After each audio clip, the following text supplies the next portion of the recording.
I'm sick again. Can you believe it? Because we can't. It's been 2 weeks of real time, okay? 2 weeks. I got better, and then my body was like, double it, dude. Go again. Run it back, dude. We like that so much, we want to do it again. Yeah. Remember when you couldn't hear anything? Now you can't breathe. Don't even say that. Don't even say that. I'm scared that still might happen because I'm still technically sick. I'll burn some bay leaves for you. But that's what makes me think it's COVID because of the weird symptoms, the weird timing. You see, COVID's a little alternative.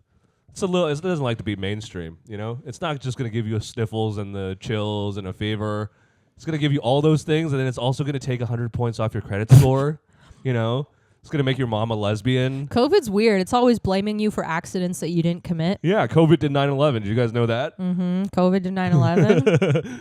But yeah, I have a very weird sickness, and it could just be because we keep passing it back and forth between each other. We're constantly swapping tears. Mm-hmm. We keep crying into each other's eyes. Yeah, it's how you stay intimate. Yeah. I mean, we're at that point in our relationship where we need to cry at each other to feel anything. Yeah. That's how we get off. Yeah. We're dating, by the way. Eh. But yeah, as you can see by the title, we got a traitor in the finals. In fact, we got two. And the last time that happened was Kate. Yeah. As a very late game recruit, and Eric's kind of the same case, but Rob was a traitor since the beginning of the game. Well, we have another round table before they do the final fire pit. I think they have one more challenge and then they have the fire pit.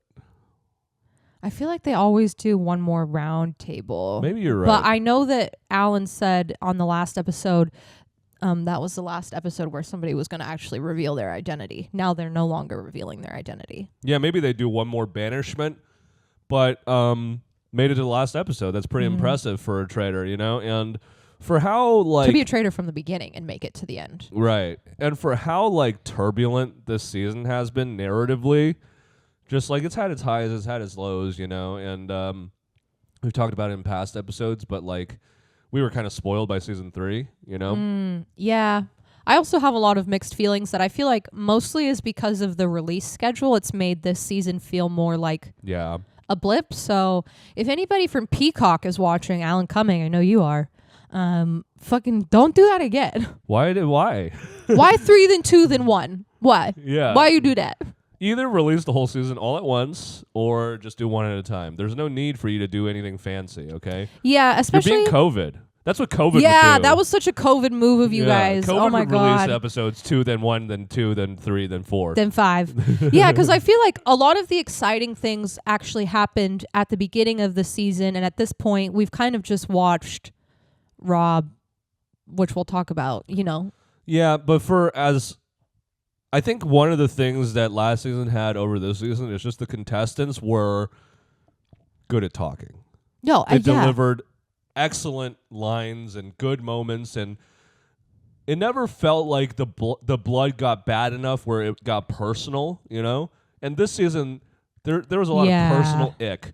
And this completely follows in the trend of every other show we've been talking about, where good season followed by icky season, Yeah, it's so weird that we had so many beautiful seasons of TV last year, and now we're just in this Twilight era Zone. of where we watch these seasons and we're like, what the fuck did we watch? Did I like that or did I hate that? I think kind of both. To be fair to Traitors, it's not quite as toxic as some of the other shows, like No. Big Brother last season Or Love Island last season was so bad. Yeah, but this season definitely has people getting their feelings hurt. There's people who are being targeted, not for what they did in the game, but for who they are, Yeah. And not that that's, something that hasn't happened in past seasons, because we've seen Nikki Bella.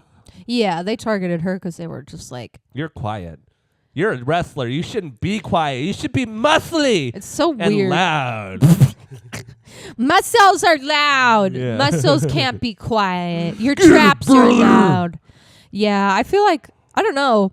It's such a fine line that everybody has to walk between, you need to contribute enough, because the second you're too quiet for too long, everybody's like, why are you being so quiet? Huh? What are you hiding? But if you talk too much, like a Michael Rappaport, you're fucking taking away from the task at hand, and you're annoying. Yeah, and people at this point in the game, meaning 4 seasons in, they will vote you out if they think you're distracting and a bad faithful, I think right now a bad faithful is seen as detrimental to the faithful's cause as a traitor. Yeah, we saw several people say that in the beginning to Michael Rappaport specifically, where they were like, I don't know if you're not a traitor or a faithful, but if you're a faithful, you're a terrible faithful, and you're distracting us. Well, yeah, and all of that we're going to get into, but before that, Adouria has to intro us.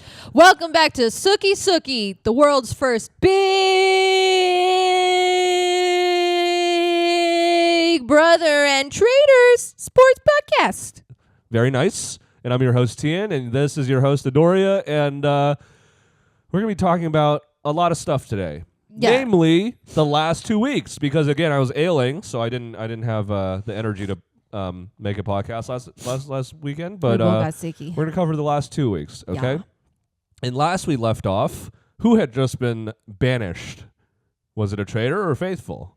It was Candice. Candice got. She got. And if you guys had been following along with our podcast, we had said several episodes back that throwaway vote for Rob was going to catch up with her, you know? Yeah, and still remains to be seen if that will bite him in the butt or not. No, I said catch up with her. Yeah, I know, but I'm saying like over the course of these next 2 episodes that we're talking about, we'll see like how does that impact his game? How does that impact the discussion? Yeah. But ultimately, Candice just kind of like sealed her own fate with that vote, you know, because it was just so out of nowhere. And she's been on record saying she wants to play consistent game. Yeah, that's what everybody was calling her out for because they were like, that's not consistent. So Colton got murdered and Candice goes home. And really, at this point, I was like, oh, wait, no. The throwaway vote happened on her banishment, didn't it?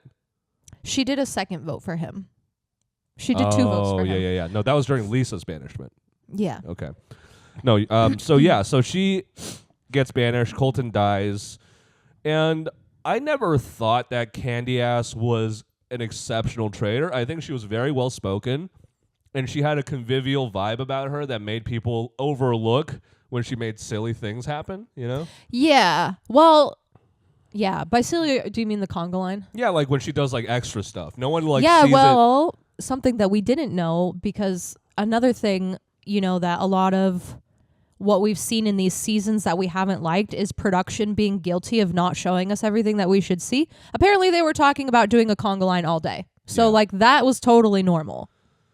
Yeah, so that never ended up catching up with her because of that reason, but she has done a number of things which don't really make sense. Unless, like I said in earlier episodes, that she was playing the game as if everyone else was a traitor and thinking like a traitor, you know? Yeah, which you can't really do. It's hard to compartmentalize to when you're in that position, but I think if she just hadn't voted for Rob, I think if she had just, you know, bitten the bullet and voted for Lisa, I think that she maybe would have stayed. She maybe could have made it to the end because really nobody was that suspicious of her. Mm-hmm. And I feel like because she was able to, you know, be this big, bubbly personality the whole time, if you could be consistent with that, nobody's going to think it's weird. Yeah, exactly. And so, like, I guess her final dagger to the heart was her loyalty to the housewives because she clearly just did that as, like, a fuck you for, you know, sending a hit out on my girl, Lisa. R.I.P. Lisa. But out of all the housewives, I was actually really impressed with Lisa's performance. I mean, that was weeks back, but you know, her only real flaw was that she maybe played a little too slow and probably should have talked up more. But it's kind of hard though, coming into this game, everybody already has these perceptions of you. Like Colton was like, you're a housewife, and it's like, Sir Colton, you're not being who you were on The Bachelor on this show, so why are you running around telling people... Yeah, you were straight on The Bachelor. ...that they're not acting how they were on their shows? Also, Lisa Rinna is way more than a housewife. Rob is way more than, obviously, we've seen, than just some fucking hot Love Island piece of ass. He might be a little bit of a sociopath. If he didn't express in the diary room how bad he felt about some of the actions he's taken in the game, I'd be like, somebody watch out for that boy. Yeah, we'll get there, but when Moira was like... Mora. She can't say Mora. More? It just says Mora. Yeah. Just more and then more. Okay, I just gotta Mora. Yeah, she's been calling her Moira for years. She's like, I would have never guessed it's you, Rob. Yeah. She's like, I don't think it's you. Yeah. She is, you know, a lovely little airhead. Yeah. And she trusts Rob with her life. So let's kick it off where we left off. Okay, Candy Ass just left, and now Rob has to do a recruitment. And who does he recruit? Eric Nam. And Eric Nam, when he sees Rob pull off that cloak, is like, yeah, literally nobody has an idea, man. I mean, the faithfuls have been chasing their tail for quite a while now, and even though they've lucked into killing a couple of traitors, mainly because Rob. That's the only reason I feel like is because of Rob. Yeah, they got a couple Y'all traitors. faithful's dumb. Colton had his share in that. Colton was, he was getting some. I feel like Donna was a gimme. We all would have guessed Donna if Well, we were in that he was the house. first person to say Rinna. Remember? Yeah. Yeah. So Rob has just been kind of cruising through the game, and now he has the perfect little pair of slippers in Eric Nam that will, he so clearly is just going to go along with everything Rob is going to say because he's blown away by Rob's performance. Clearly, Yeah. he's like, "Holy shit, you are a traitor!" Like He in real literally life. did like, Yeah. Probably like the last person he suspected. So he knows that Rob is a capable traitor because he's hid his identity so well. He has so many alliances. And so I just knew that Rob was going to have an easy time controlling him. However, I did think in the moment it would have been better for him to recruit Steven to give them a traitor so that they would feel good going into the final banishment. I do think Steven would have turned it. I don't know. Actually, I It's feel an like ultimatum. I know, but even Eric was like, I'm going to die a faithful. I don't believe anybody would do that. I feel like if that traitor had been anybody else, they may have died a faithful. But I feel like because it was Rob, that gives whoever comes in next a false sense of security of like, he knows what he's fucking doing. I just got to listen to this guy and we'll be fine. Like, I just think that's cap, bro. I don't think anybody takes death because death is guaranteed loss, whereas with Rob, you have a chance of winning, I think if the traitor had been anybody else, I really think they might have taken death. I think if Tara had been asked to be a traitor, she probably would have just chosen death because I don't even think she I could wants see to be. Johnny taking death too. Yeah, because then he'd have to play against Tara. I don't know. I think Johnny could handle it. I just think Tara is already like so fucked up about the game that I know. Every time she got somebody wrong, she would cry afterwards. yeah, stop getting bitches wrong then. Stop talking. I know, but it's hard because if you don't talk, everybody's accusing you of being a traitor for not talking. Yeah, it's true. But then It's if you're true. saying all the wrong names, everybody's like, you're a traitor because you keep giving us wrong names. I think Big Brother is a harder environment to exist in. I think Traitors is the harder game. Yeah, well, Big Brother, you have to survive so many more days. Yeah. And you're in there constantly 24/7 around these people, whereas like everybody else gets to have they're doing it's a fucking play. Yeah. They go to a hotel room at the end of the night and they get to compress and not fucking look at each other and hate each other all And they're day, also, every day. getting catered meals and shit, Yeah, and I think like at this point they're used to it, but the emotions in this game are Yeah. so high, so real because everybody takes everything so fucking personally because it's like, oh, you're accusing me of being a liar when I know I'm telling the truth. Yeah. That's why people are getting so heated. Yeah, it's because no one is working with perfect information except for the traitors. And I think that's almost kind of what Rob has done well is that he's stirred up the faithfuls in a way that made none of them trust each other, Yeah. Their kills have been excellent this They season. only trust him. The kills, I feel like, did exactly what he wanted every single time, Yeah, he picked the right kill, I think, pretty much every time. He did a really good balance of like, I need to take this person out because I just need to take them out, and I need to get rid of this person because it's random. And not only that, he also knew when to sit back and let his other traitors make mistakes when he needed them to. Yeah. Oh, yeah. Yeah, totally. And he also, which we'll get into now that we can talk about who dies next, Rob, despite, having all these beautiful relationships, knows that he has to cut off some people. So he recruits Eric, and Eric says yes. And now they have to figure out who they're going to kill. Yeah. And there's a couple of pretty good options, Mark Ballas, Kristen being two, because they're close with Rob and Eric. So it would kind of, I don't know if Mark is close with Eric, actually, but I know Mark is close with Rob. I Yeah. know Kristen's close with Rob, and I know Kristen's close with Eric, despite, them having a spat. Well, that happens after Yeah. this. But then they also throw out Dorinda's name because Dorinda is just so, and if you saw her fucking interview, you know this to be true, she just so unequivocally trusts and loves Rob Yeah. that she was okay that he kills her. when she found out. Well, yeah. So, I mean, everybody in the house basically trusts Rob. That's not really a differentiating factor at this point. I think they're just trying to... I don't actually even know what they're trying to do with this kill. Do you? I think Rob was just trying to do, like... No, I think he was trying to take heat off of himself because Candace had already voted for him twice. Yeah. They're coming off of a But why does killing Dorinda take... sorry to spoil it. They killed Dorinda. Well, yeah, I already said that. Oh, you did? 2 minutes ago.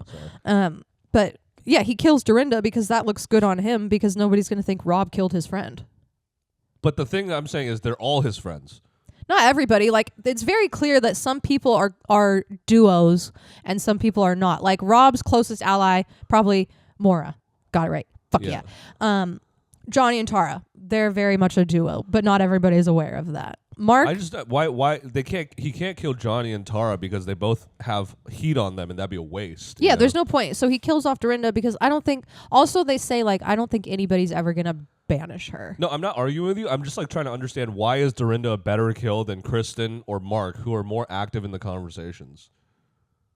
Dorinda doesn't contribute as much to the challenges as Kristen and Mark would. Oh, is that his rationale, you think? No, but he said, like, one... she's never gonna get banished because nobody thinks she's a traitor, and two, she trusts me and is close to me. So, like, always talking about how in love. No, with Rob I that don't she is. disagree. I'm just like trying to understand the rationale because I mean, I'm just telling you what he said. Yeah, there's not really any like bad kills at this point for him. You know, like I honestly think Mora is his best kill. I think so too. And he I just hasn't don't done think it. there's a bad kill that can be traced back to him because he's friendly with everybody. Yeah. He doesn't have a bad move. I feel like.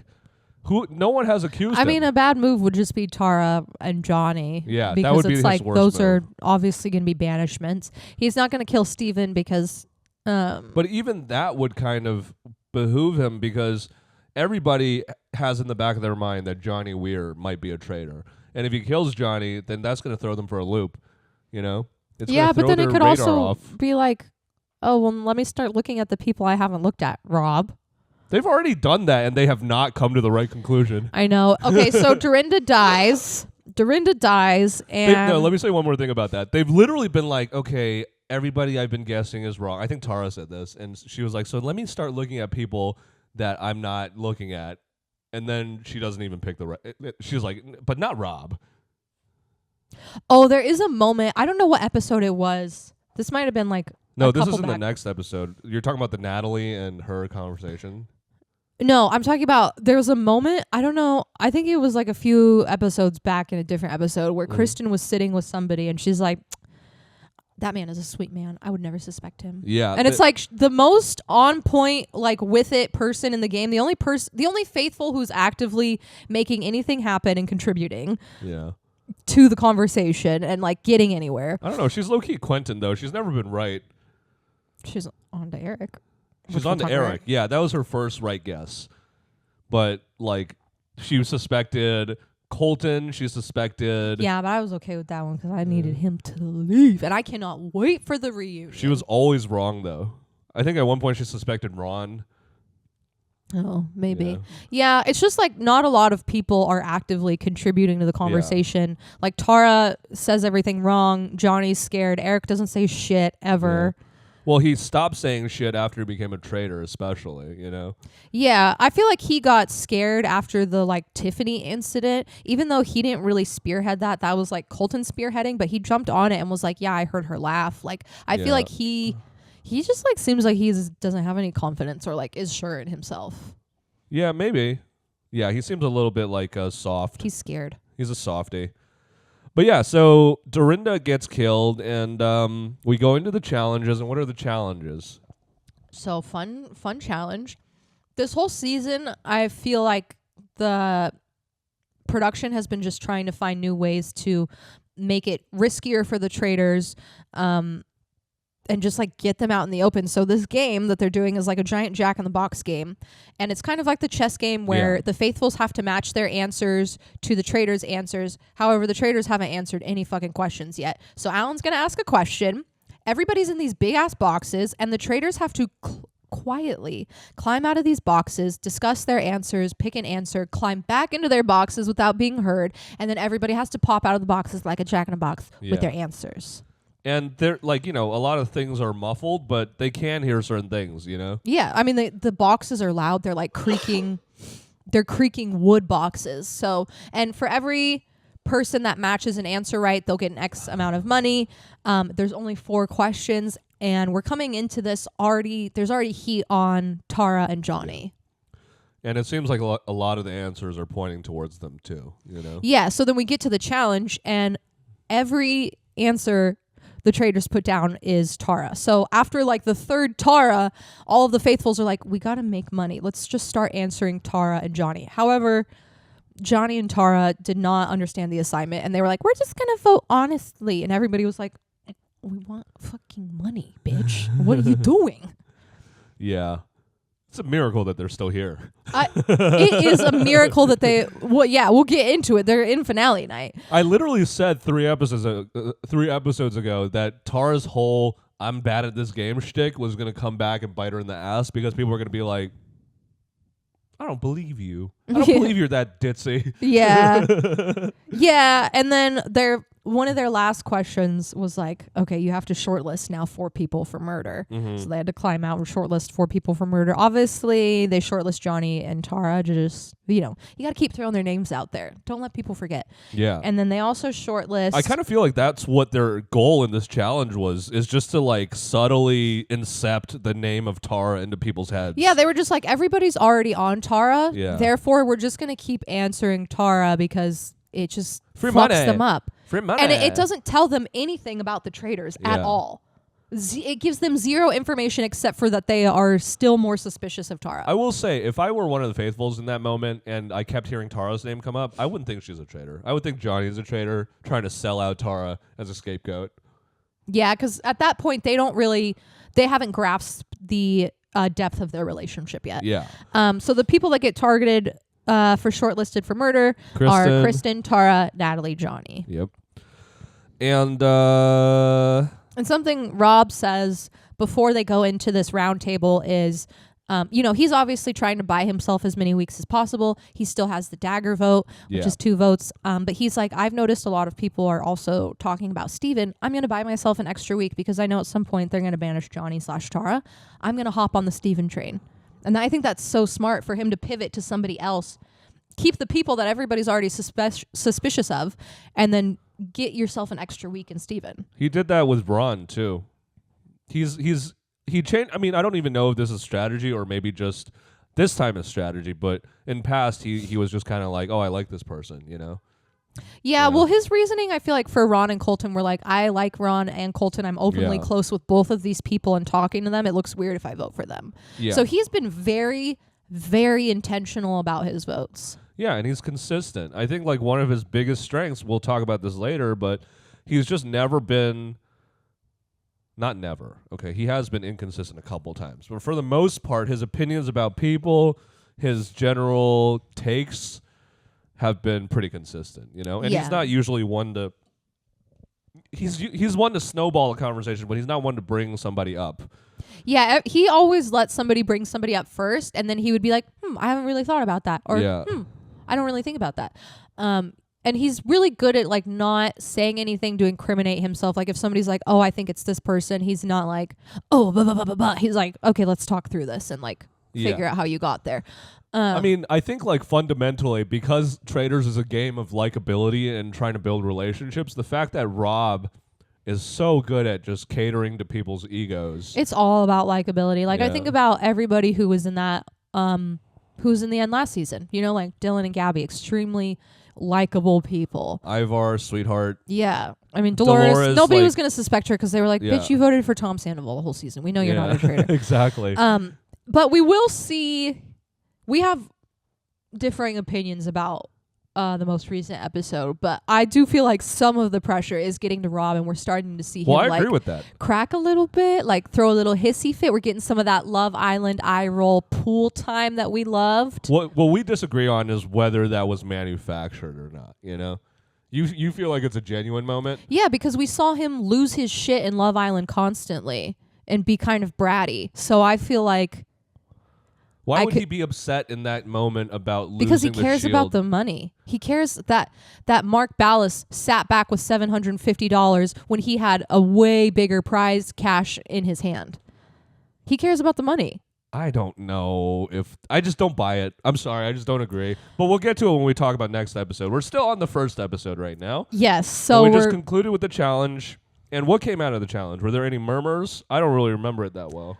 Obviously people are just suspicious of Tara and Johnny. Like they're both like, I don't know. And they're also upset that they didn't go with the rest of the team in the last answer. Like they were like, we just wanted to be honest. And everybody felt upset that like they were hurting their chances of getting more money. Yeah. And everybody felt weird about the answers. Like they were like, I don't know if she's like the most impressive trader or if she has no idea what she's doing. I think Kristen said that. I just don't see how you could see all those answers and think Tara's a traitor. Like, why would you as a traitor put your name 8 times in the fucking challenge? I feel like the faithfuls need to like have some very basic sit downs and just go through like the most obvious things they've encountered, you know? Like the most obviously weird things they've encountered. I feel like the traders need to go back to school. Did I say the traders? I meant the faithfuls. I mean, I feel like the faithfuls need to go back to school and remember the golden rule that we all got taught in English class. Keep it simple, stupid. No, that's not the rule. Oh. When you're looking at something for too long, you need to walk away. Yeah. You need to walk the fuck away. Because clearly everything that... you guys are too stuck on Johnny and Tara. You guys really think those guys are traitors? Yeah, they're so soft and lovely. It's not even that. Like, I could buy that. Like, okay, if you still think Johnny is a traitor, totally fair. But, like, they were on Tara's ass after that. And I was like, that just makes no sense. Like, the coffin theory is probably what makes them feel this way, where they're like, you know, maybe they're putting their names to disguise. But it's like, I feel like sometimes you just got to use Occam's razor. Whatever is the simplest explanation is probably the right one. You know? To them, the simplest explanation at being Rob is not very simple because they're like, this man loves me. Yeah, I just think they need to think harder about that moment with Candace where she made that throwaway vote, because I don't think we'll get there in the new episode. In the last episode, that does come up a couple times. I'm criticizing them at this moment in time. Yes, in this episode. Like, it shouldn't have taken them this long to even think about that moment. I've hated the faithfuls this entire season, and I've never wanted them to win at all. I don't think that they deserve it. I think they're all dumb, and I mean, I love some of them. And some of them are mean. But I just think, like, God, I hope when you rewatch this season, you're like, fucking idiot. All of you. Listen, Rob is playing a good game. Like, if we're saying the faithfuls are dumb, it's kind of taking away credit from him. He has done his all to placate everybody in the house, you know? No, his relationship building has been great, but it's like, it's taken us almost the entire season for anybody to fucking suspect him even a little bit. Yeah. Like, legitimately. Like, how? How? I feel like I just think like process of elimination, somebody should have at least suspected him at some point. You know? I also feel like his relationship with Colton and like the fact that he kept repeating himself, and then Colton got murdered, even though people were suspecting him of being a traitor. Like that would have told me everything. I would have been like, those two people who are super close, and then that guy died. Okay, then it's the other guy. Yeah, exactly. I thought it was this guy. It's obviously this guy. I think. Yeah, I don't know, man. It's tough to really like know what it's like in there, you know? Like, obviously, we don't know everything that goes down in there, and we don't know all the work that Rob has put in behind the scenes, you know? Because they're not just, like, hanging out in the castle. They also have time offset to whatever, you know? Yeah, I mean, he's definitely building, and he said that in the earliest week, he was like, this is a game only about building relationships, and I'm just going to be the sheep, and I'm going to do what everybody else is doing, and I'm just going to listen. And one thing I wanted to mention earlier is that Rob kind of came in with a huge advantage, which is that people thought he was stupid. You know? And he also came in with a huge advantage, which is that his normal perceived personality works perfectly for traders. Yeah, that he's just like some quiet, hot dude. Yeah. What are you thinking about, Rob? Eels? Always. Yeah, and he's a little off, left of center. He's a little quirky, and it makes everybody kind of have an endearment to him because I feel like everybody lets their walls down around them because they're like, this is just like a safe woodsy boy. Yeah. And I feel like, the same way that Lisa's not on stage, but like on TV persona bit her, Rob's was a huge boon to him because no one suspects him for being quiet. No one suspects him for being, in the background. Yeah, even though Michael Rappaport called him out in the beginning, he's like, you're always quiet. You can't fucking do that. And then Rob was like, I'm just here, man. Like, you don't even know me. Yeah, everybody was like, yeah, why you don't talk to our baby like that, Michael Rappaport. Get out of here. Am I gonna say Rob is not benefiting from pretty privilege? No. There's definitely an element of that, which is that like there's no way to win this. There is a massive advantage to his face. Everybody's looking at him and they're just like, "You're gorgeous." His eyes are too blue to murder. Look at them; they're too blue. They'd be muddier if he was bad. Yeah, they fucking love that man. Even and though you know this man what? literally has a snake on his shoulder. That man, I saw that man zoom out of a hotel on a dirt bike in a helmet. With his eyes. He was so beautiful. Yeah. She works near the... No, don't say where it was. I don't want anyone to know where it was. But I worked... We live in L.A. where the reunion happens. I work where the reunion was filmed. Yeah. And I found Jam Jam. And then I saw Rob. Picture right here? Yeah, because only one celebrity would be driving out of a hotel on a dirt bike, and it would be Rob. Could also be Dylan Efron. No, I recognized his eyes. Why would Dylan Efron also be where they're filming the reunion? I'm just saying, like... in past seasons, Dylan Efron would have... Yeah, if it was a different season, I would have guessed Dylan. But it was definitely Rob. And then I went over to the security guards, and I was like, hey, Mr. Security Guard, is there anything traitor-related happening? And he was like, yes, there is. The reunion. And then I was like, I gotta find Lisa. And I didn't find Lisa. I did see Colton. He came out. He walked out. I didn't say hi to him because I was like, I don't like you, stalker. But he came out. Chill. He came out. I don't feel bad. He stalked somebody. I know, but like... I didn't say hi to him, but he walked out. He was definitely... Okay, I liked his outfit. He was wearing a nice suit, but he walked out and he was definitely complaining because he was like, I don't know why she said that. And then I just kept walking because the reunions are pretty inflammatory, so I was probably like, be I'm upset. not talking to you. I'm not fucking I'm not going to get a selfie with your ass. If I saw Michael Rappaport, I think I would have yelled something mean. Like, why you eat like that?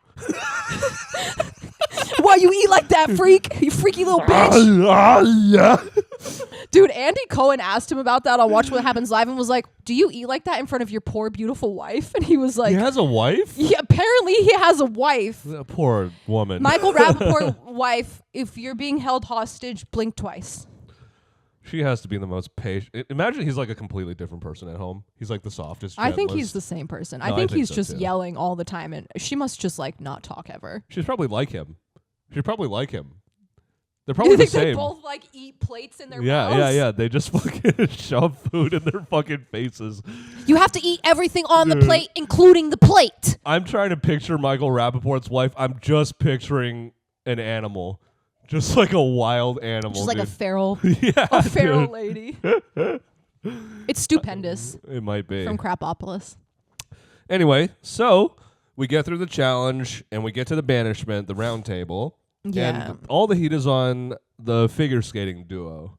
Yeah, and Steven. And they come into this, they have a little conversation before where they're like, should we reveal that we're besties and just like be on the same page about and like talk as a we? And they were like, yeah, let's talk as a we. And I was just watching this like, this is not gonna eat how you think it's gonna eat. It kind of gave Morgan revealing that she was a gamer in season 27 of like she was a streamer on season 27 of Big Brother when she thought that was gonna floor everybody. Do you remember that? Did she get to reveal that, or wasn't it just Ashley revealing that she is a lawyer? No, she was about to reveal that she was a gamer, and she was practicing her speech before the finale. Oh, I don't remember. I didn't watch any of her practicing her speech. Yeah, but she was like... I believe you. She was dropping the fact that she was a gamer like it was going to blow everyone's mind, just like Johnny and Tara. Yeah, them everybody... being a duo. Everyone's like, all right. Everybody already kind of suspected that they were close, but they were like, yeah, we're just going to talk as a we. It's going to eat, and we're not going to go home. And then... They did. Right. They talked as a we. They were like, we're besties. We've been besties for a really long time. I literally have her picture on my nightstand. And like, I went through his divorce with him and we're besties, but we're not traitors. And that's all we're going to say. First of all, I don't know if that disproves the point when both of you are under suspicion. Yeah, it's just like now you look more because everybody was like, "Oh, so you've been lying to us about the closeness of your relationship. Now we are more suspicious of you." But for some reason, the conversation turns towards Steven, and I think that's because of Rob, right? Yeah. I kind of remember him. Who else? Somebody else is suspecting of Steven. I think it's Mark Natalie. Ballas. Oh. I think Natalie is also suspecting. Well, there's suspicion on Steven mainly because of the banquet, right? Yeah, there's been suspicion on him. Also, something that somebody brought up was during one of the challenges, the challenge where Rob wins the dagger card. Oh yeah, he was giving all the gold coins to Lisa. Yeah, Lisa was helping Steven, and everybody was like, "What's up with that? Yeah. Are you a traitor because she was helping you out?" And he was like, "I was just fucking asking for coins, you guys." Yeah. And anything fun happened during this banishment? No, ultimately Steven just goes home. And then he's like, "You guys didn't deserve me." And then he walks away. And we're like, who is that? We're like, who was he? Who was that man? Yeah, where did he come from? Oh my God. Do you know what that made me think of? Have you seen that the Kazoo Kid video? No. You don't remember that? It's a fucking never mind. But there's a moment where he's like talking to the camera who's supposed to be this stranger, and he's like walking to the woods to go play his flute play his kazoo, and then he's like, "Wait a minute. Who are you?" And that's how I feel about Steven. Anyways, that wasn't worth it. I have no idea what you're talking about. What is the Kazoo Kid? Somebody knows about the Kazoo Kid. Somebody Comment knows. down below if you know about the Kazoo Kid, Everybody so we knows can about the send Kazoo a Kid. man over to beat you up. Kazoo Kid went viral a while ago on the internet. I'm not on the internet. It's an old infomercial. I haven't think. discovered the internet yet. That's good. You don't want to. Yeah, It's I'm honestly still a terrible on fire. place. I'm still tripping on fire. Every day I'm on my stove, like, you see this shit, dude? Holding my hand over there. Yeah. I'm still on fire. Honestly, you don't want to get to the internet. It's really bad. I don't even It know ruins what you. you're talking about. That's good. I don't even know what that is. Hey, you know that thing right there? It's the devil. That's an iPad. It's the devil. No, it's the devil. Technology is the devil. I only play games on there. Anyway, so Steven gets banished. No one sheds a tear for his demise. No one seems that upset. But everybody's still... Everyone pretends to be upset. They're like, "Oh, no. We're wrong." And everybody's still suspicious of Johnny and Tara, Mhm. obviously, because they're like, "Oh, they fucking stayed again." And then there's a moment that happens in the kitchen between Mark, Kristen, and Eric. At this point, Eric's a traitor, but like doesn't really know how to act because he hasn't been a traitor this whole time. That's another disadvantage I think anybody has coming in as a recruitment is like whoever starts as a traitor, you've kind of already settled into this like normalcy of like, this is who I have to be. I have to compartmentalize. In this situation, I need to be a faithful. Yeah. Here, I need to be a traitor. You also know what works and what doesn't work based on like your other traitors that have gone out. And it's a little bit more, a part of your reflex, how to behave versus Eric is like figuring out how to like justify everything in his head. But Kristen corners him in the kitchen and is like, "You didn't say shit today. What's Dude, up, man?" Just like a fucking if she has kids, I don't know if she has kids or if she has kids in the future, those kids are going to fucking be good at whatever they do because she is going to whip them into shape, dude. She's a tiger mom. I want Kristen to be my mommy. She's literally like, "Eric, speak up. Stand up straight. Comb your hair. Yeah. Clean your room." She was like, "Fucking speak with your chest, man." Yeah, put some bass in your voice. And she was like, "Why didn't you do anything?" You were just like, "I don't know." I'm a pop star. He's like, "I'm scared. Yeah. I'm so scared." He's like, "I just don't know. I just don't want to say the wrong name." She's like, "You haven't been talking the entire show." You made a good point. He had a very good rebuttal to that, which is that he was so wrong on the Tiffany thing that he's been more reticent to talk, Yeah, if you just said, "I feel so fucked up about the Tiffany thing. I'm scared." What you going to say? Like, Valid, okay? Like, valid reason. We've seen Tara week after week say the wrong name and she still keeps doing it. I'm like, we saw Colton get shit on by Michael Rappaport who said, "You were wrong. Why don't you take a week off and shut the fuck up?" Like, it's so valid to shut up if you have a reason. And it's like, why didn't you at least throw that out there? Like, I'm fucked up about the Tiffany thing. I don't want to say the wrong thing. He doesn't seem very mentally geared up for even being a faithful, to be honest. Like, yeah. he doesn't seem like he handles the pressure of like the castle well. I thought he would as a K-pop star. I think it's a different kind of pressure performing. I don't know. Don't they go through like a giant academy of training. I don't necessarily think he's a K-pop star. I think he's an American pop star. Yeah. Not as rigorous. I don't know if I don't know much about him. I just know he sings. But yeah, he definitely seems like he's taking it pretty tough. Which begs the question, like, is that Rob's best choice is to pick somebody who's kind of like not solid? Well, he didn't think that he was not going to be solid. He mostly just picked Eric because he felt like he trusted him a lot. Yeah, he liked him. But I also think this could work out to Rob. Well, at this point, nobody's really revealing themselves. After the most recent episode, nobody has to reveal their identities. So, I mean, it's not really going to benefit Rob that much because he doesn't have to reveal that he's a traitor. However, you know, we'll get into the next episode now. Yeah.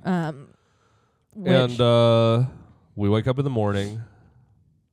4 people got shortlisted, 4 which people were got shortlisted. Johnny, Kristen, Tara, Kristen, and Natalie. And Natalie was convinced that she was going to die because she was pushing for Steven. I think Natalie this whole game has been like, I'm next the whole time. She has a paranoia that's befitting of a game player, you know? Yeah, and honestly, like, if I were the last game player in the game, I'd be like, I'm fucking next. I'm fucking next. I'm fucking next. I'm fucking next. And she seems like a gal who just has a huge chip on her shoulder, a huge chip on her massive shoulders. Traps.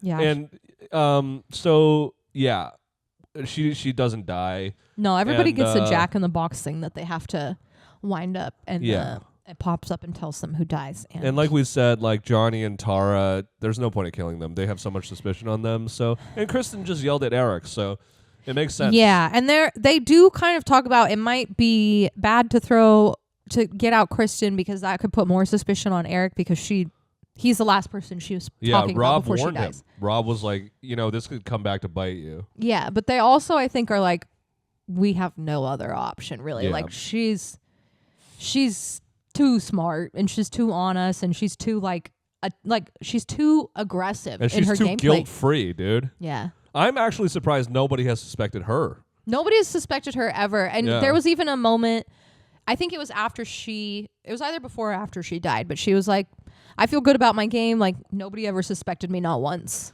Yeah. Of being a faithful. I know, that's kind of crazy. There's just like certain blind spots because like we know she's not a traitor, but they don't know that, you know? And the way she's so vocal, the way she's so influential would have made me at least give her like a thought, you know? It's very interesting how every season we get a 1 or 2 people who are just like, everybody's like, yep, you're faithful. I'm not touching you. Like, Did for we sure get you that are faithful. last season though? Because even like the most blameless people like Gabby, well, Ivor, I guess nobody ever suspected, or Dolores. Yeah, except for Tom Sandoval. I feel like but he's not a person. Dolores only suspected Dylan in the end, but I feel like for the most part everybody was Gabby like suspected Dylan too.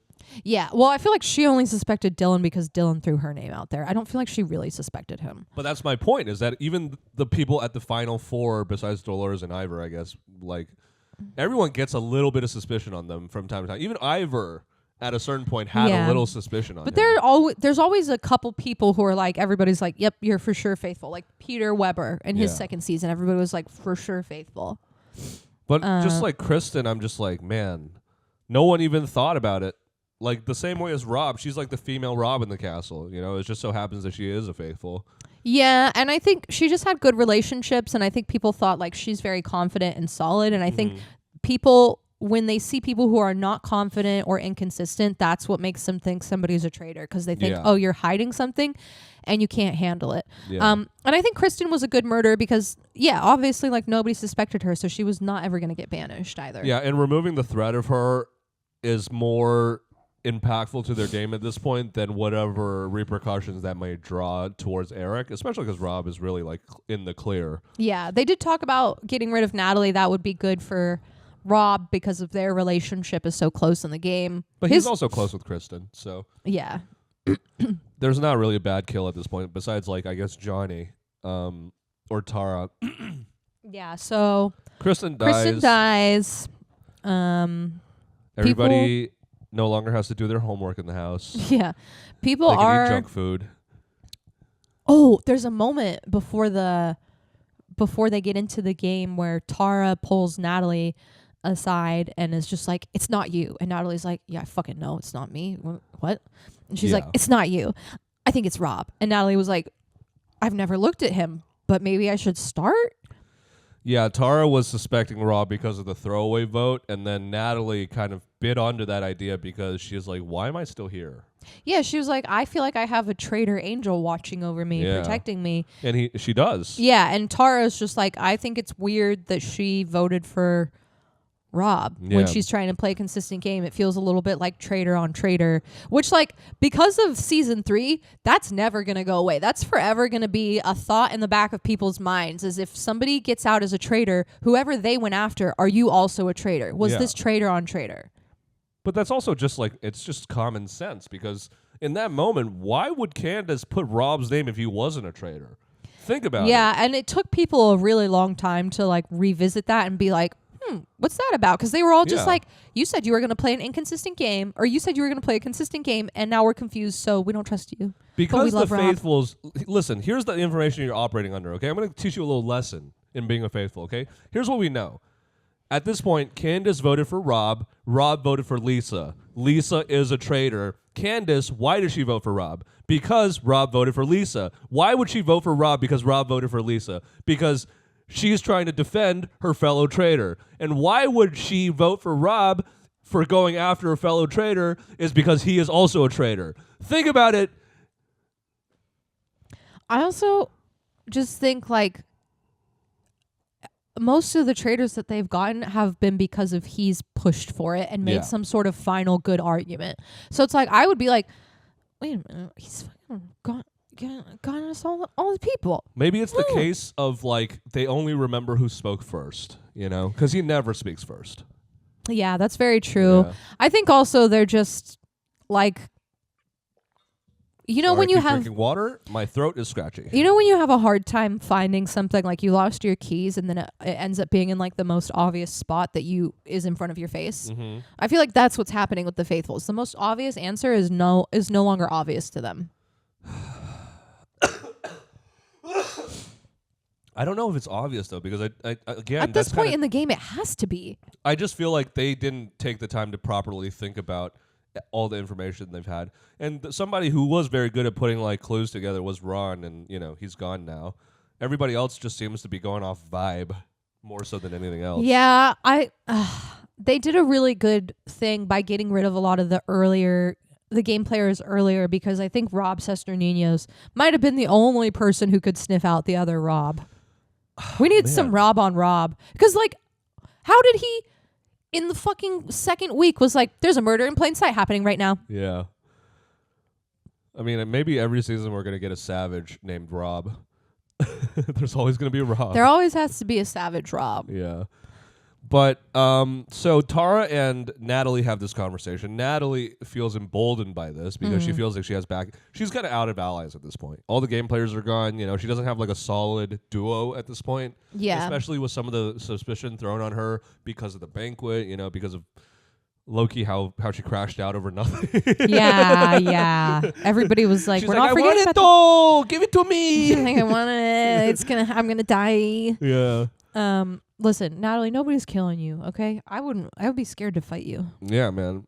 So, she feels emboldened by this conversation. Tara also is like, let's do this. Yeah, Tara's like, okay, we have to start thinking about how many votes do we need. They loop in Johnny. They try to talk to Maura about it, and Maura's like, oh, I would literally shit. She's like, I'd literally walk out to the castle. I'd walk out to the castle. He's not a traitor. I know it. He's not a traitor. Yeah, she's kind of like banging for him right now, you know? Like how much she trusts him, I'm sure sways the other faithfuls in some way. I don't think I would really listen to anything that... Maura no offense to Maura, but like I literally would not listen to a single thing you've said, because every time somebody brings up a point, she's literally like, I said that. It's like, yeah, no, you didn't. You just are agreeing. Just form your own opinion. Yeah. And like she literally is only listening to Rob the whole time. Yeah. Like there's literally a moment, and I thought that like the reason that they were showing this moment on camera was maybe because, maybe Maura's gonna like start thinking for herself. And there's a moment sorry, chill. Like you need to, okay? You don't need to listen to the hot guy the whole time. I mean, everybody is. I know, but like she's really like, she was like, Yeah. he's not a traitor. There's no way he's not a traitor. Yeah. And it's like, bitch, at this But point, you gotta everybody start is, though. thinking of no. But It like, might not be that she's a silly lady. It might just be that Rob is the devil. I know Rob is the devil. I know any attractive white man is the devil. Okay, let that be known. Everybody out there watching, be careful. Yeah. Apologize for my biases, but I just feel like at this point, if two people are coming to you and they're saying we suspect him, and you're still going, I don't think so. You have to start questioning it a little bit, especially because like Moira, why are you still here? Who's protecting you? Because you're not fucking contributing to the conversation, and you're not contributing to the competition. That's a really good point. So I'm sure she's never thought about who's that. protecting you? Why are you still here? There's no reason for you to be here. Because at the round table, you're not contributing. You're just going, I agree. I said that.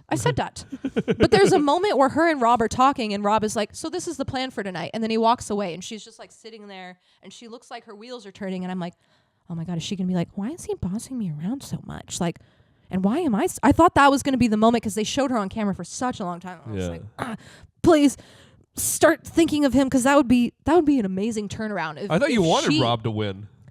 I do want a traitor to win, but I feel conflicted. I have a lot of conflicting feelings in my body. Here's my thing. He's having too easy of a time. I want a faithful to give him some opposition, you know? Because at this point, it just feels like he's steamrolling. Yeah, it's really like, the faithfuls don't deserve to win. Y'all dumb. Yeah. But like, it's getting too easy. And it's like, at this point in the game, everybody starts suspecting everybody because it's so late in the game. Everybody's gone. You obviously know that there's still a traitor left. Like, it doesn't even matter if you think that person is 100% a faithful and you trust them. You still have to look at them because you're this late in the game and there are murders still happening. I think a lot of people are just very caught up in the mist of the game right now. You know, even if these people are able to like logically think in their day-to-day lives, I think everything that's happened in the game has muddled their confidence. I'm sure Tara is not like a sopping mess in her day-to-day life. Okay, I'm sure she's a smart lady who's professional and knows what she's doing. She's an Olympic figure skater. But because she's gotten punched in the stomach by her wrong choices a bunch of times, she no longer has a properly calibrated radar inside her. Yeah, you know what I think this game does to people? I think people come in here feeling very sure of themselves. They know who they are and feeling very confident and even trusting themselves. Yeah. I feel like this is a game that really makes you lose trust in yourself, because we've just seen Tara lose confidence. Yeah. Week after week after week. We've seen that in past seasons too, you know. It's really sad.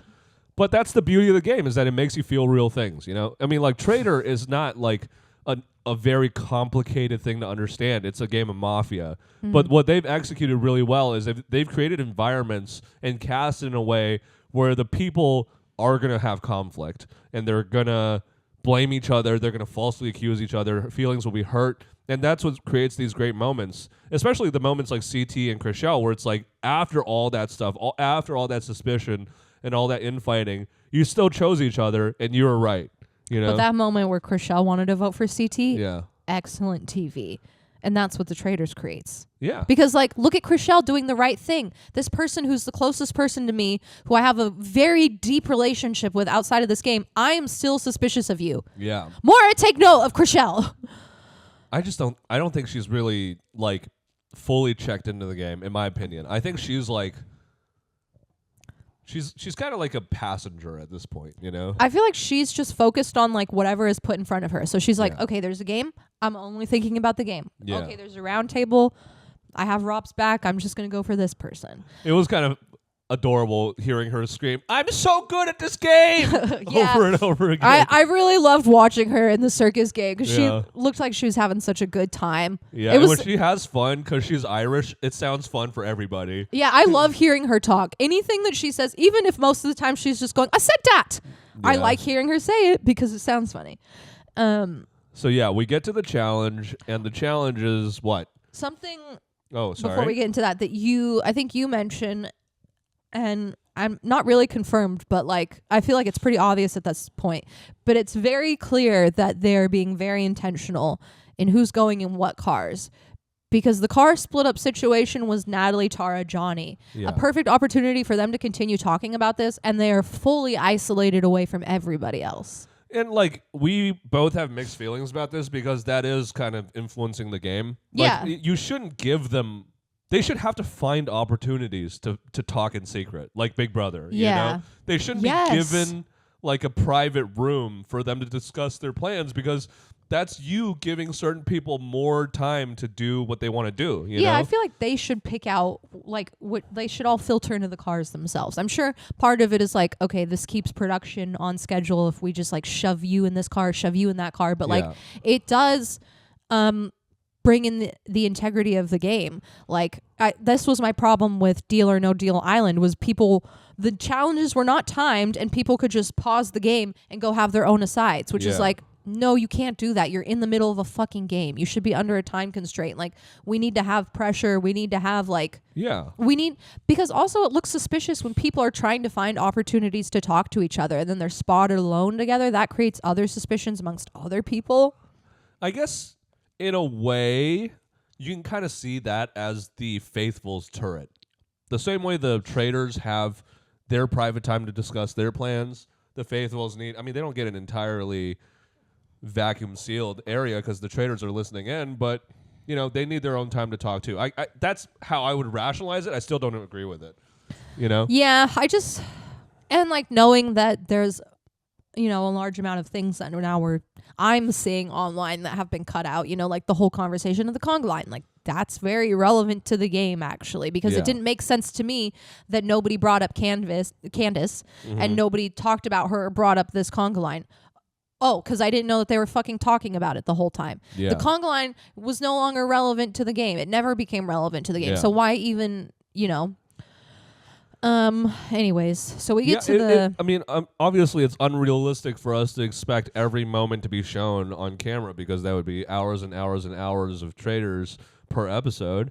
But show us all the important things that are plot relevant, like that thing with Candace. I said for weeks, I was like, why is she not getting got for this?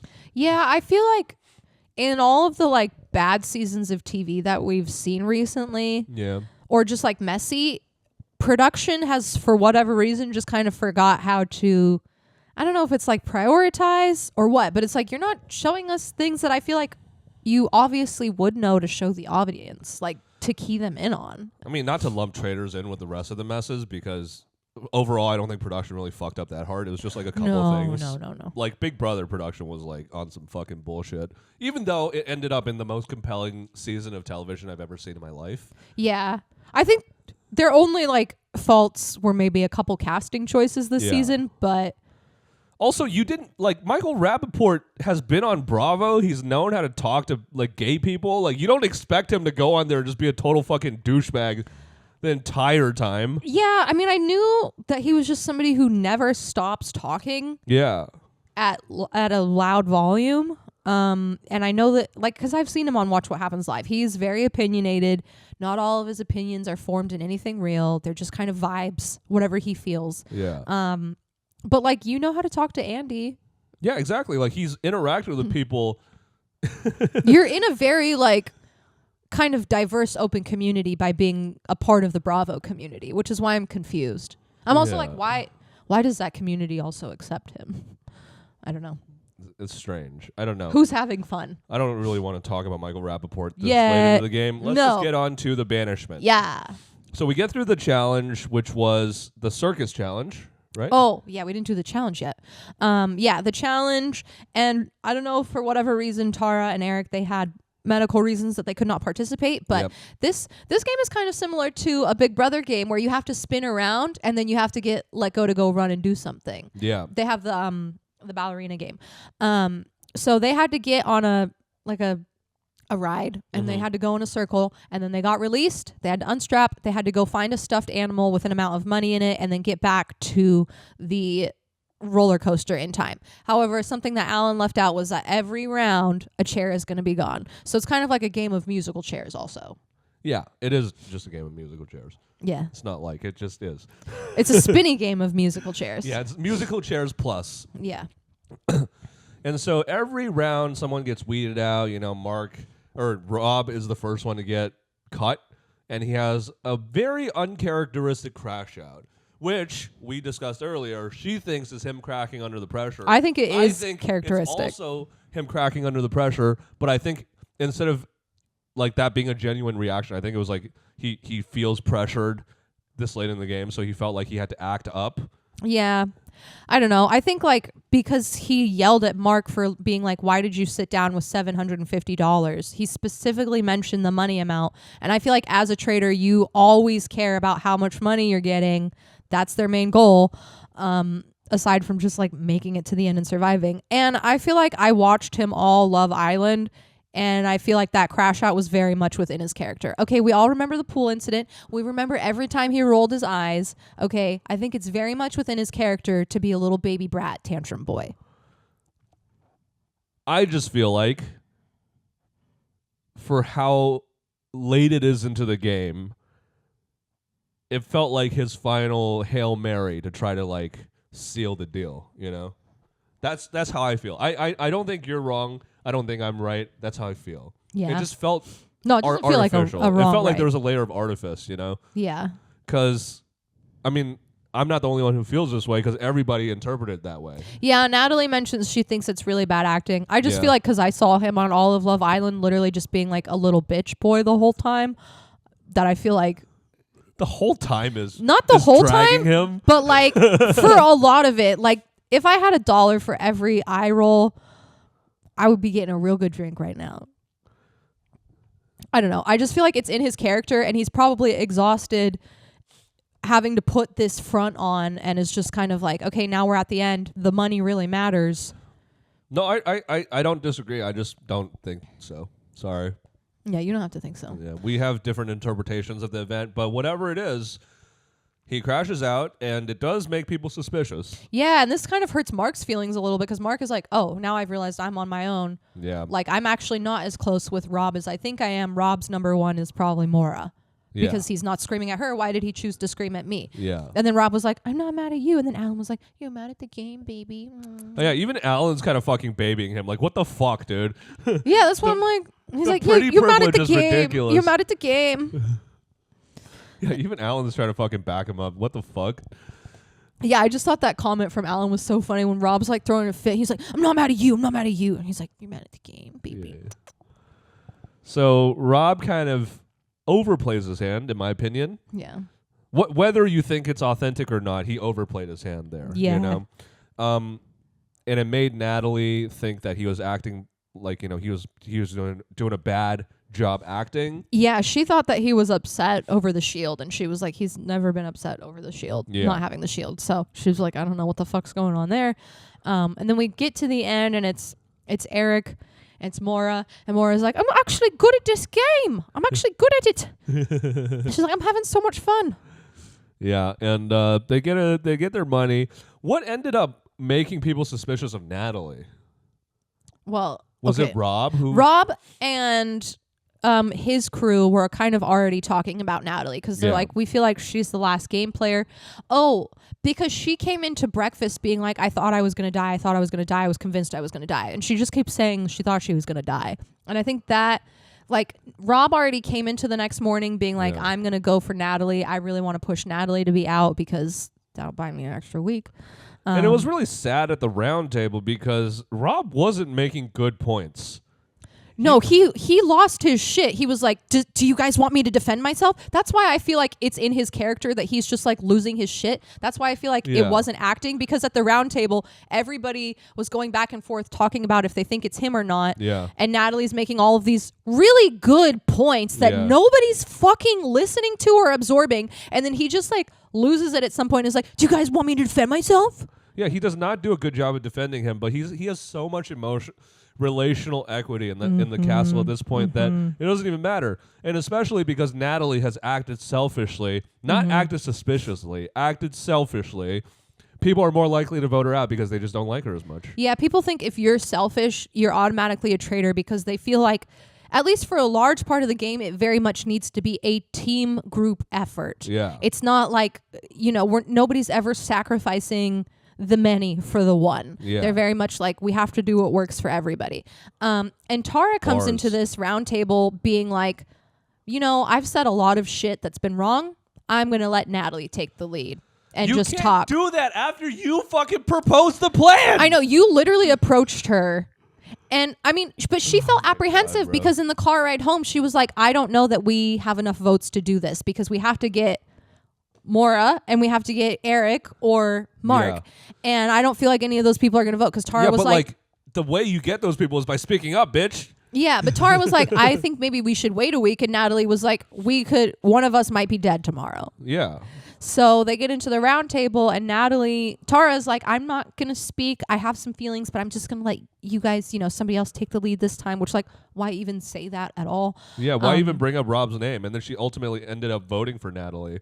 And it's like, why even have that conversation with her? Yeah, so Natalie brings up a lot of good points about Rob. She, talks about Candace voting for him. Yeah, she brings up a lot of really interesting. She even brings up, like, I feel like, why am I still here? I've been protected by a traitor angel. Yeah. Mora said, oh yeah, Natalie was like, I was with Tara the whole time. It ends up ending in like a fight between Tara and Natalie because Tara doesn't say shit. And Natalie's like, well, now I feel like I've been taken advantage of because you presented me with this plan that I was on board with and now you're not saying anything. And Mora's like, what are you going to do? Just fucking listen to Tara the whole day? Like, just because you're stuck with her? Why would you do that? Which I'm like, okay, Mora came to speak.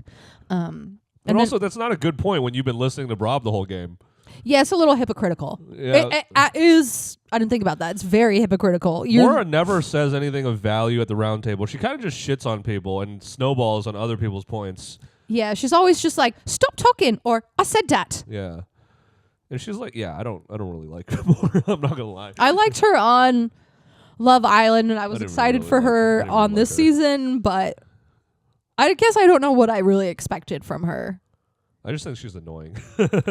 Yeah, so there's a big fight between Natalie and Tara, and then we get to the vote. I will say, can I jump in real quick? Yeah. I did not like Natalie for 90% of the game. This is the first episode where I started seeing her for who she really is, which is that she's just so goddamn competitive. Yeah, she's very competitive. Very strong mentally up to a point, Yeah, and I think I've noticed that the game players specifically seem to be more upset when they leave because of how competitive they are. They don't like the feeling of losing. Yeah. So they take it so personally. And they always get mad. Like, I've seen housewives in the past cry over, like, I've had such a beautiful experience. Thank you guys for doing this. Yeah, even all the game players are like, you're a fucking sellout, bro.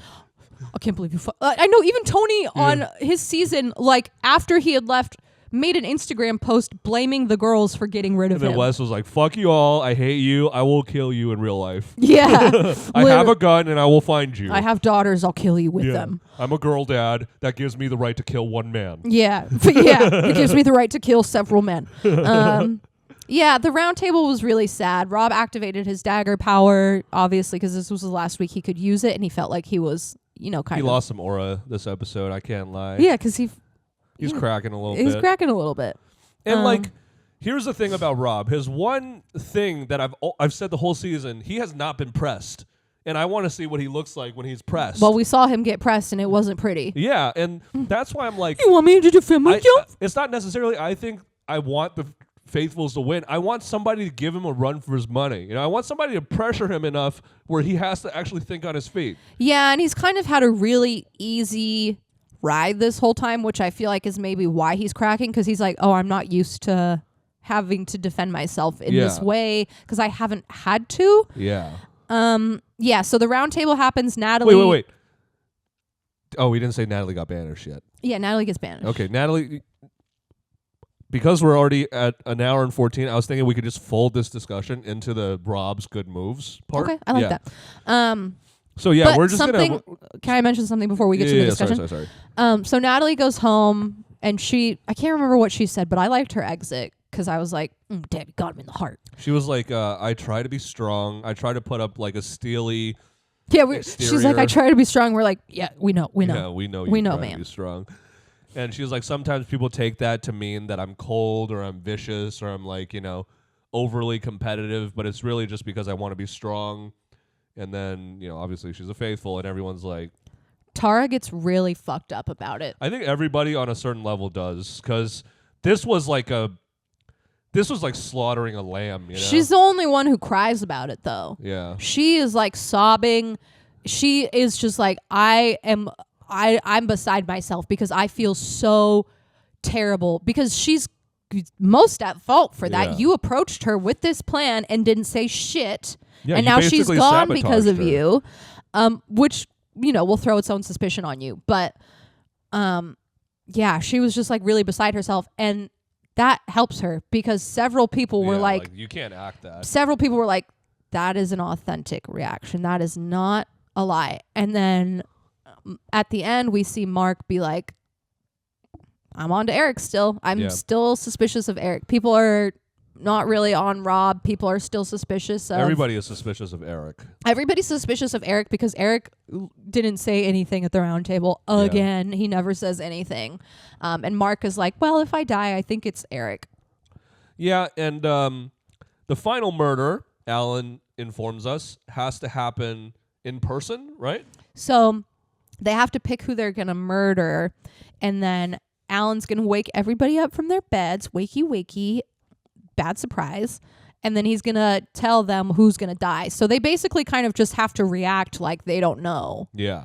But I think something that might bite Rob in the butt is there's a last moment before it cuts where they've all been brought out and Alan's revealing this and they're like, oh my God. And he's like, oh, it's going to be me. It's going to be me. It's going to be me. Like, you don't need to do that. I feel like less is more here. Dude, we've been saying that this whole time. Nobody fucking cares. Everybody just wants to love him.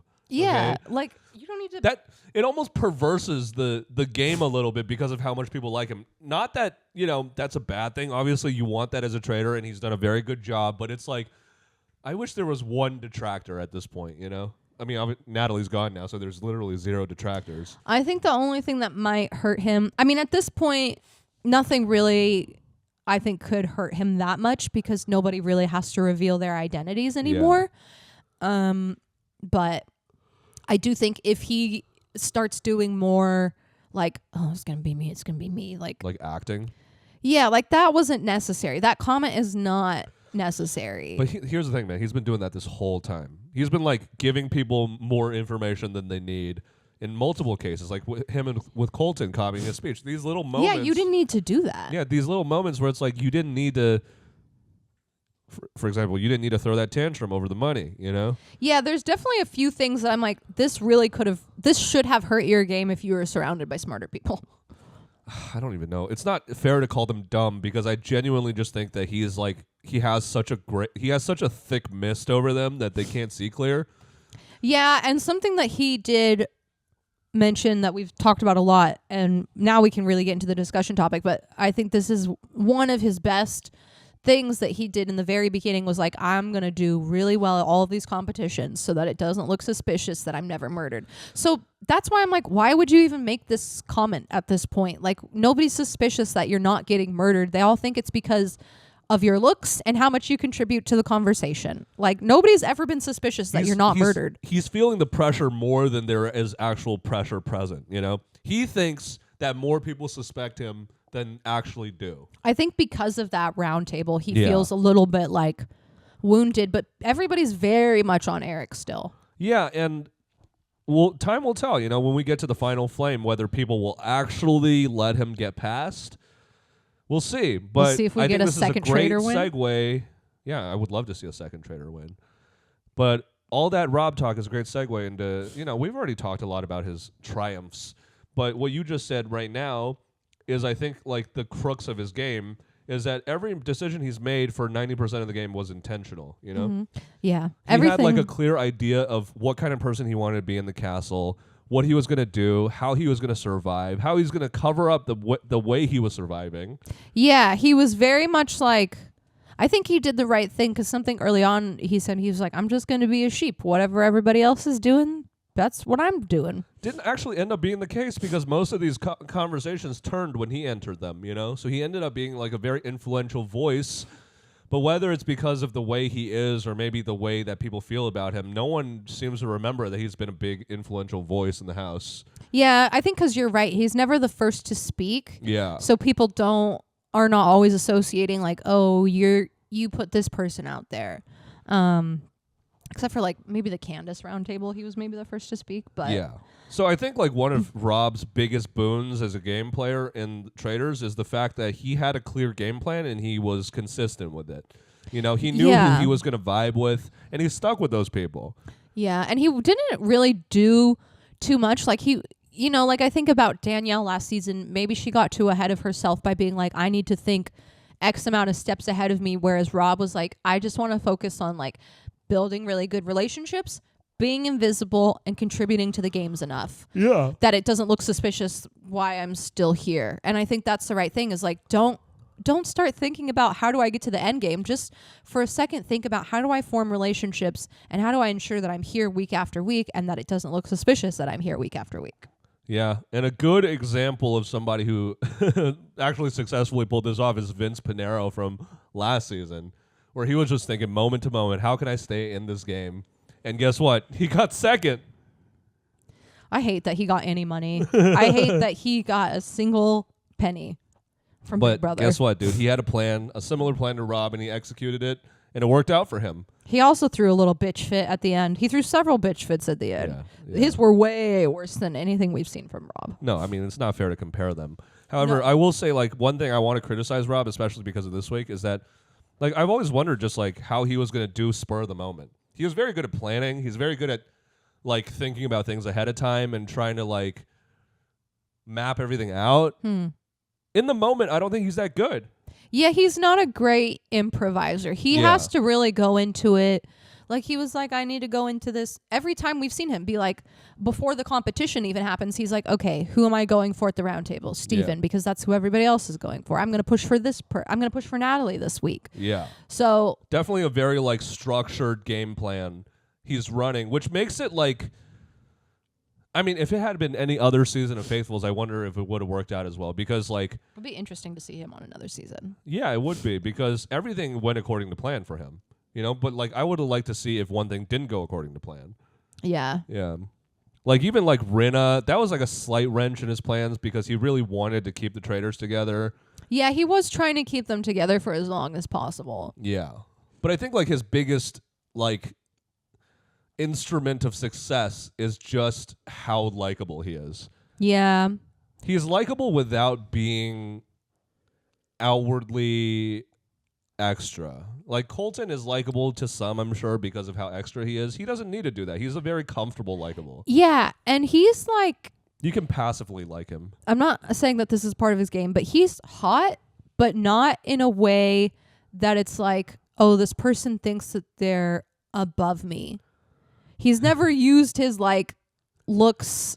I've never felt like his looks are also a part of his personality. Yeah, I feel like he's just a normal dude. He doesn't bring attention to his looks, you know? Like, he obviously dresses well and he wears, you know, whatever he wears, but he doesn't act like somebody who's aware of his beauty. He doesn't act like a pretty boy. Yeah. And I think that also wraps up into the fact that he's very good about, like, maintaining people's egos, you know? And mainly because he's kind of a good listener. He's always letting people lead the conversations, and I'm sure that feels good for a lot of the more domineering personalities in the house. It would explain why he and Natalie got along so well, why he and Colton got along so well, because those are yappers.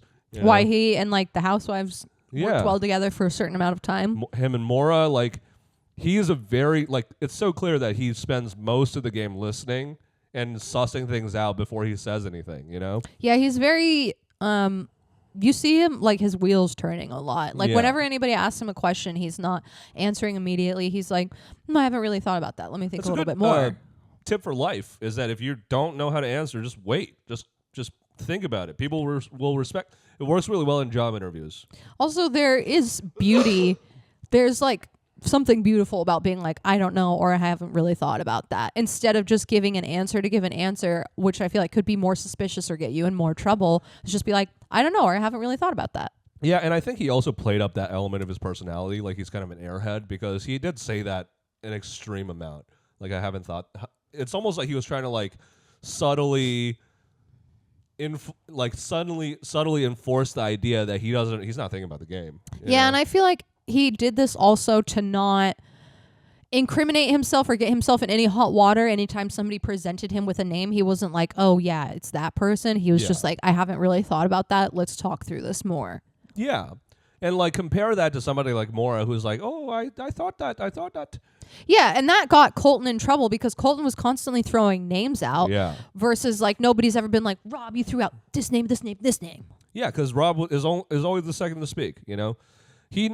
I don't know if this is intentional, but he never really spearheads much. And if he does, it's behind the scenes. It's in private conversations. It's not at the round table. Yeah, I think the only round table he might have spearheaded was Candace's, which made sense. But like everybody else, he's like, I'm gonna let you speak, and then I'll contribute when I feel like I'm ready to contribute. Well, even with Candace, he set that up ahead of time with the 6 people who remember they were hiding the fact that they had the shield. He kind of like laid the groundwork for that in that. Yeah. Yeah. So yeah, I mean, like Rob has played a pretty stellar game for somebody this late into the Traitors metagame. Like a lot of people are aware of how Traitors act. And he kind of like, sure, he came in with perfect circumstances considering his personality type, his looks, like where he came from, like his claim to fame, Love Island. No one's going to be like, oh, a Love Island guy. Mm-hmm. We have to get him out. Yeah. Yeah. Like everything was kind of like a perfect storm on top of the fact that he was going against housewives who were already under suspicion, like when he turned on them, Yeah, he had a really good he got set up well in this game. Like he just happened to be on the perfect season for himself. Yeah, and he did well with that season, but like again, the few times he's been pressed, he hasn't really done that well, but he more than made up for it with his relationship building. If we were to give Rob a grade, what would you give him? If Suri were like an A, what would you give Rob? It's hard to grade him until we see the rest of it, but I feel like at this point, so far I'm gonna give him I'll give him a B+. I was thinking A-. I think it's like just south of perfect. Yeah, I didn't want to give him an A because I also feel like he can get a 97%. That's right in between us. Or no, 87%. Yeah. Yeah.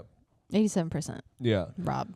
Because I do feel like his looks low-key help him. Like Dorinda was like, I'm not mad at him for murdering me because he's a beautiful boy. But yeah, that's true. It's not the entirety of his game, but you are lying if you don't think that contributes a percentage. Yeah, but like there's been hot people in the past who've gotten out because but also he's surrounded by a bunch of idiots, I feel like. I don't feel like that's fair to say because that's taking away from what he's done in the game, I know, but I just don't know if you plop him on another season if he does this well. I do think he'll do well because he's very thoughtful and intentional. I don't think like that will go away. The fact that he's like sussing out everything in like a moment-to-moment way and readjusting his strategy based on what's going on. I still think he played definitely like when we're done with this season because we've only seen Suri win. Yeah. He's going to be up there with one of the more impressive traders. He's one of the only traders that really grasps that relationships are the most important. And I feel like, I don't know, I think if there were more game players a lot longer on, then I really only feel like a game player would have gotten him. Yeah. I think like... Because we saw Natalie. She was the only one to attack him. But even she didn't suspect him until Tara brought him up. That's how crazy his mist has been this season. Yeah, but there was a moment in a confessional before she talked to Tara where she was like, I obviously have to start looking at people I haven't looked at. So I think that she would have gotten there. Yeah. But yeah, I don't think that he does as well on like another season if he's surrounded by like, I don't think he does as well on a season with Rob, West, and Derek.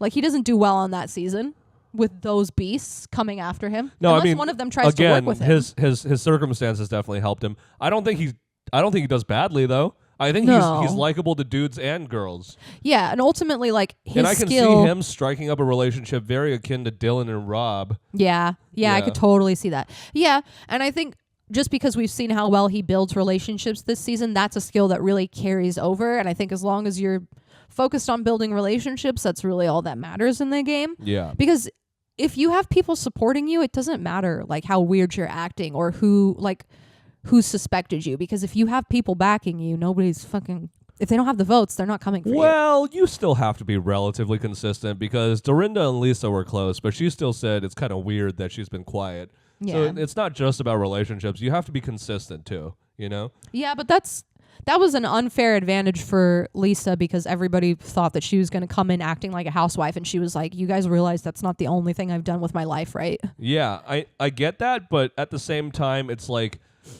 Rob has acted out of character, and people have been like, oh, he's acting out of character. It's not like they're just blind to it. Yeah. They might be more likely to excuse it, but like if enough of these circumstances where he acts weird stack up, people will be like, he's acting weird. I just think about how many people who have gotten a lot farther than they should have because of their relationships. Like Rob last season got way farther than he should have.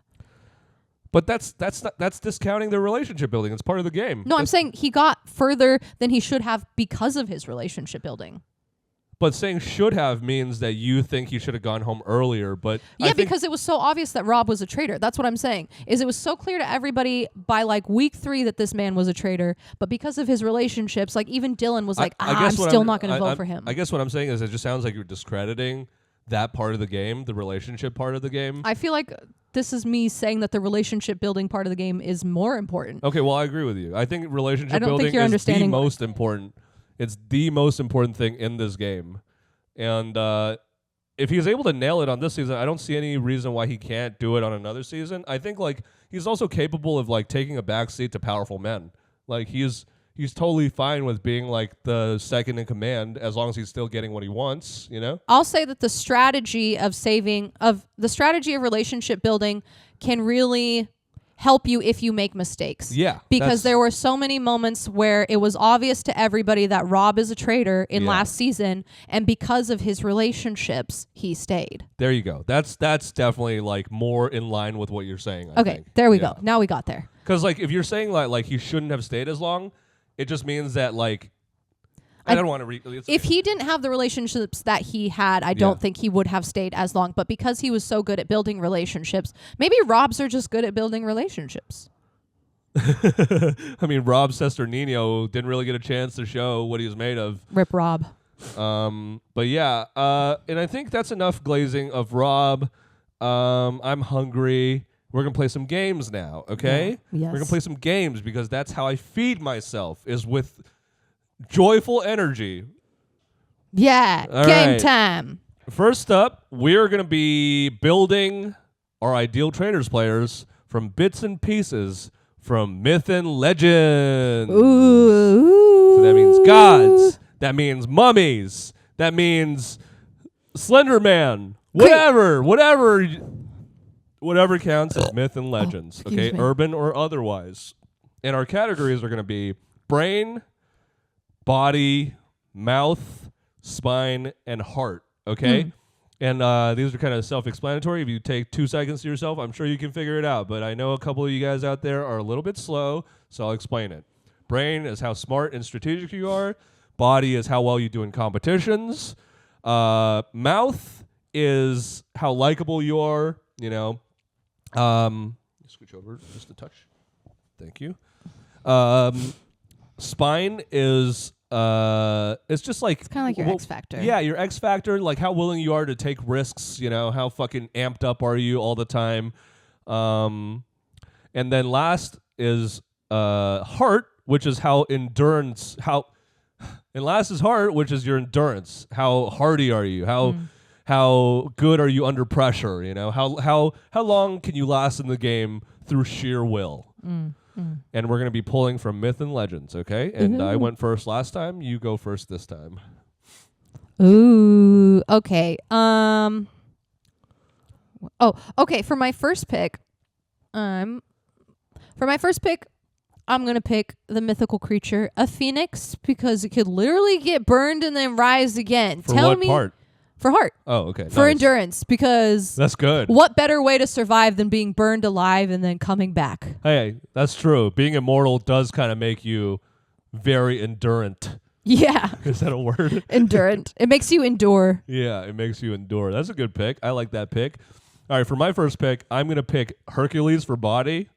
Nice. All right? This guy literally was doing challenges on his spare time, okay? This man was winning money on his spare time, just beating up lions, all right, fighting hydras, just doing all kinds of wacky stuff. He's an outdoorsy kind of kid, okay?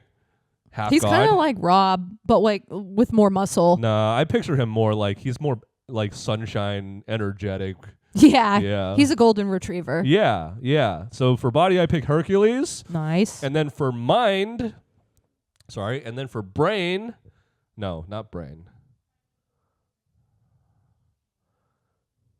And then for endurance. For heart? You mean heart?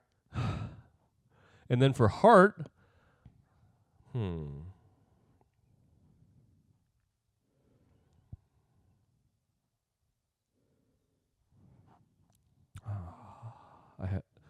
I don't want to copy your swag. It's okay. Because I'm Do just whatever you want to do. All right, for endurance, I'm going to pick Frankenstein. Okay? Okay.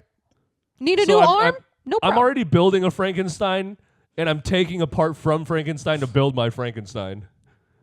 And he's a tough guy. He's a big, tough idiot. That's pretty good. Yeah. That's pretty good. Okay. For my mouth, for my next pick, I'm going to pick sirens because they can literally make people driving boats kill themselves with their beautiful voices. So I think that would be helpful in the game. That's your mouth? That's my mouth, sirens. That's true. They are very persuasive. Yeah, they're like, ooh, la, la, la, come in the water, I'm sexy, and I'm going to eat your ass. And Can you believe sailors were getting so horny that they saw manatees and they were like, ladies, we have to go fuck them. I must fuck that manatee right now. God, that manatee's got some big old titties. That manatee thick with 5 C's. Okay, and for brain, I'm going to pick the Egyptian god Anubis. He's the god of the underworld and funerals, and I think that will help us in the game. I was literally about to go Egyptian for my brain, too. For my brain, I'm going to choose the Sphinx. Okay, he knows a lot of riddles. He knows how to trick people. Is the Sphinx a guy? It knows how to trick people. It's a thing. Yeah. Yeah. Yeah. All right, and then for, what do I have left? I have heart. Or no, I have spine. Yeah.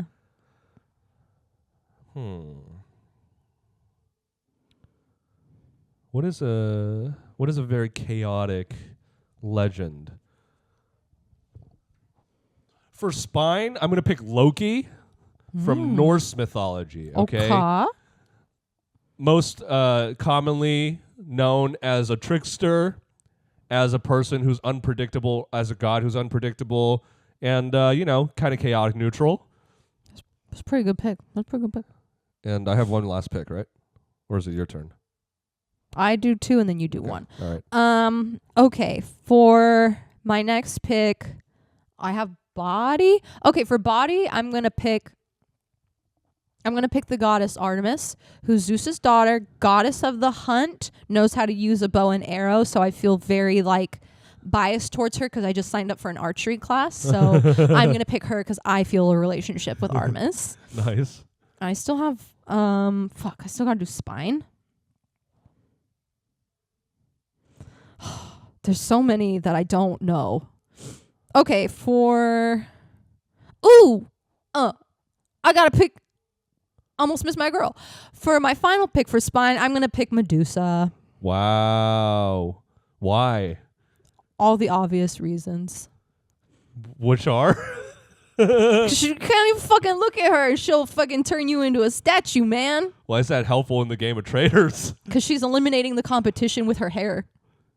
Okay. She's my spine. She's my spine. That's kind of like if someone turns stone, they're going to be like, obviously, as Medusa, banish her.